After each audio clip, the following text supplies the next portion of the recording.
বড় আশ্চর্যজনক বিষয়, আজকে আমাদের দেশের অনেক ওলামাগণ, আলেমগণ, খতিব আছেন, ইমাম মুয়াজ্জিন আছেন, মাদ্রাসার শিক্ষক আছেন, যারা আজকে একামতের দিন কি এই বিষয়টা মানে জেনেও বোঝেও না, বোঝার চেষ্টাও করে না। মানুষকে আর কি বোঝাবে, ঠিক কিনা বলেন? কিন্তু কত বড় মারাত্মক একটা বিষয়। এদেশের 95% মুসলমানের দেশ, অথচ মুসলমানের দেশে এখনো পর্যন্ত গড়ে প্রায় 65 থেকে 70% মানুষ একামতের দিন সম্পর্কে জানেই না, বোঝেই না। যেটা ফরজ, এটা দিন কায়েম করা, নামাজ পড়া যেমন ফরজ, আল্লাহর জমিনে আল্লাহর দিন কায়েম করা ঠিক একই রকম ফরজ। সম্মানিত মসজিদের ইমাম, খতিব, মাদ্রাসার শিক্ষক, প্রিয় দিনী ভাইয়েরা, আশা করছি সবাই ভালো আছেন। আসলে আমার এখানে যারা উপস্থিত আছেন, বয়সের দিক থেকে, এলেমের যোগ্যতার সব দিক থেকে আমার ওস্তাদরা এখানে সবাই বসে আছেন। তার মধ্য থেকে আমাকে একটু সময় দেওয়া মানে আমার জন্য বিশাল বড় একটা কিছু। আর একটা বিষয় কি, আমরা মাঠে ময়দানে কথা বলি, হাজার হাজার মানুষ, প্রায় লক্ষ মানুষ আমাদের সামনে উপস্থিত থাকে, তো সেখানে কথা বলা আর আমাদের ওস্তাদ যারা ওলামা ইকরামগণ আপনাদের সামনে কথা বলা, অনেক রাত এবং দিন ব্যবধান। যাই হোক, একটি কথা বলেই আমি শেষ করার চেষ্টা করছি ইনশাল্লাহ।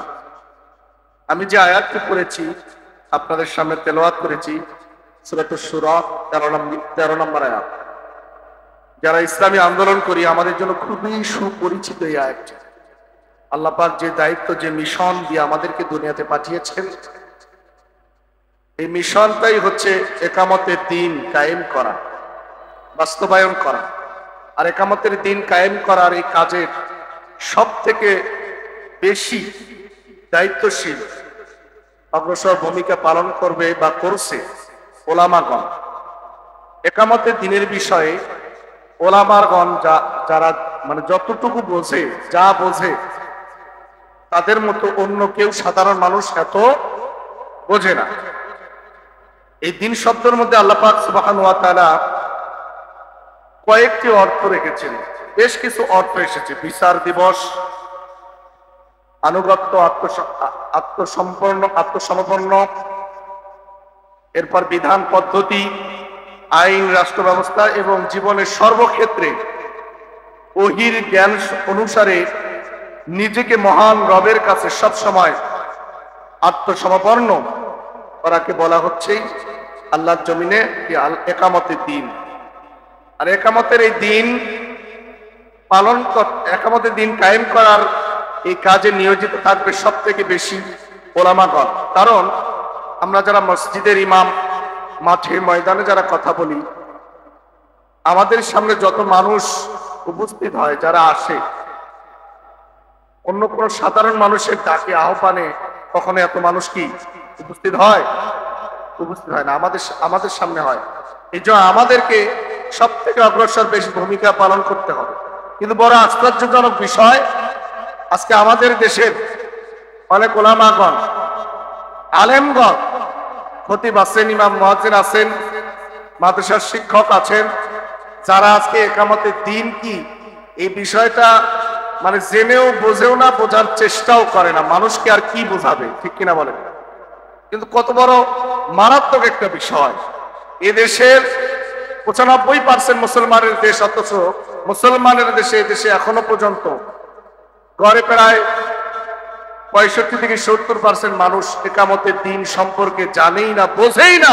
যেটা ফরজ, এটা দিন কায়েম করা, নামাজ পড়া যেমন ফরজ, আল্লাহর জমিনে আল্লাহর দিন কায়েম করা ঠিক একই রকম ফরজ, অথচ সেটা বোঝেই না, জানেই না। আর সব থেকে কষ্ট লাগে ওই জায়গায় যখন থেকে দাড়ি টুপিওয়ালা ব্যক্তিরাও এই একামতের দিন থেকে দূরে সরে আছে। বড় আশ্চর্যজনক বিষয়। এই জন্য সম্মানিত আলেম ওলামাগণ, ওস্তাদগণ, আমরা আসুন একামতের দিন সম্পর্কে আমরা বেশি দায়িত্ব পালন করি। মসজিদে আমরা সব সময় এই বিষয়টার উপর একটু আলোচনা করি, মানুষকে বুঝাই, বুঝালেই বুঝে যাবে। মানুষকে একটু বুঝাতে থাকি, ইনশাল্লাহ আমরা আমাদের কাজ চালিয়ে যাচ্ছি। ডাইরেক্ট হোক ইনডাইরেক্ট হোক, মানুষকে শুধু এটাই বোঝাচ্ছি, দুনিয়ার মানব রচিত বিধান আইন দিয়ে কখনো শান্তি আনা সম্ভব নয়। শান্তি যদি আনতে চাও, আল্লাহ প্রেরিত আল্লাহর বিধান, আল্লাহর জমিনে আল্লাহ দ্বীন কায়েমের মাধ্যমেই এ দেশে শান্তি আনা সম্ভব ইনশাআল্লাহ। ইনশাআল্লাহ আমরা সেই দায়িত্ব পালন করে যাচ্ছি। আসুন দল মত নির্বিশেষে আমরা মানুষকে বুঝাই একামতে দিনের পথে যেন আসতে পারে। সকলেই মিলে যেন আমরা এবার একামতের দিন আল্লাহর জমিনে কায়েম করতে পারি। ইনশাআল্লাহ আল্লাহ পাক যেন আমাদেরকে সে তৌফিক দান করেন। সকলে ভালো থাকবেন, সুস্থ থাকবেন। আসসালামু আলাইকুম ওয়া রাহমাতুল্লাহ।